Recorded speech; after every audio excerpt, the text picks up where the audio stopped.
What's up, everybody? Aaron with Aaron Unwinds here for the final Friday. Jason Goes to Hell. That's what it says, at least. Jason Goes to Hell, the final Friday, is the movie we're on this week. I walked by this cover many a times in video stores growing up. This is the second Friday movie in a row that I have not seen. It is not Friday the 13th. However, it is Jason Goes to Hell because it switched over to the New Line, blah, blah, blah, blah, blah. Facts you can get from a better site, not what you're here on Aaron Unwinds for. What are you here for? I guess you're here for my thoughts on this movie. Like I said, it's not a Friday the 13th movie right off the bat. This is something different. This is, I feel like the Halloween 3 of these of this franchise, if I had to say it, like loosely is about Jason at the beginning, but he's part of a sting operation, which was kind of crazy to see. Like this girl gets naked to lure Jason out and it works. And then Jason is lit up by a SWAT team and taken out, but his heart is beating and it's still beating. And then the coroner takes it and eats it really grossly. Yeah, this is all crazy. That's for sure. But at a certain point in this movie, I realized that it's not a slasher movie. It is a like soul swapping serial killer movie. And I just was not ready for that. No one warned me about that. It was quite disorienting, if I'm being honest. Honestly, probably the worst unwinding movie so far in the series, if I'm being honest. Like it was way too much to keep track of. And I was not ready for that. But, I'll give it a shot and, give my overall thoughts. Like, there's Jason who now is a vibe. I don't remember that ever being mentioned. Not once. Not twice. Never. So this came out of nowhere. He's like a vibe.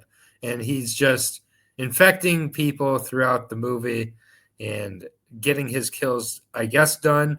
I was prepared when I started talking about the Friday movies to talk about my favorite kills. The only kill I can really recall from this movie that I enjoyed, there's two kills, I guess.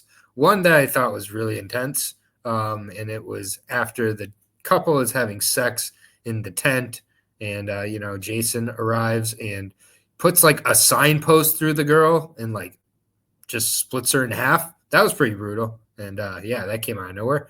And then he also kills another girl with like a car door where I thought that was really funny. Other than that, like there's just a lot of talking. I didn't really like Stephen Freeman, the final boy in this movie. He just kind of looks like a geek. I don't get what they were going for at all, but yeah, I didn't like him at all. Played by John D. LeMay. Sorry, not for me. And then they try to explain that Jason can only be killed by a Voorhees, only be brought back to life by a Voorhees, so he's going after his sister. I was unwinding watching this movie, and I was getting disinterested. I think that's a sign of a bad movie. I watch a lot of movies, and usually the bad ones cause me to do that. But I'm bearing the lead here because Creighton Duke saves this movie from pure oblivion, played by Stephen Williams. He's great. I'll give him that. He's like a bounty hunter. He's basically the Boba Fett of this universe, and he should have been in more movies prior to this and after this because I know he's on Jason X. I've seen Jason X 100 times. He's not in there. And Creighton Duke, he's a good character. Like, and I wish there was more of that energy in this movie. I don't think they quite keep up with that. And one thing that confuses me, later on in the movie, he's like locked up in jail with Steven. And he breaks Steven's fingers. I don't know why. That would, I guess it was like to have Steven go through some adversity, but that's weird.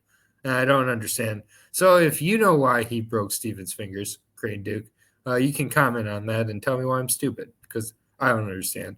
And, overall, we get towards the end of the movie. Jason gets defeated. He's going to hell finally in the last like 7-8 minutes. They somehow beat out Jason Takes Manhattan by getting even later into the movie before the title is promised.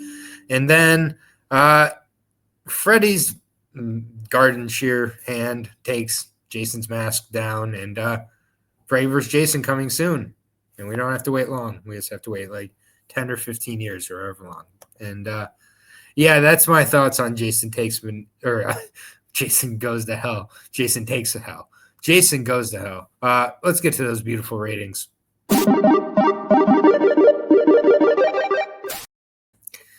Yeah, this might be an Aaron Unwinds history first because I'm going to give this movie a higher rating than I initially gave it, but just because I think if I rewatch this movie and watch it as a body swapping movie, I think it's pretty okay in that realm. Like, it's not a Friday the 13th movie, and like that was like disappointing, honestly. Now that I've watched eight of these, I kind of like them the way they are, and I didn't think they needed to go this far off.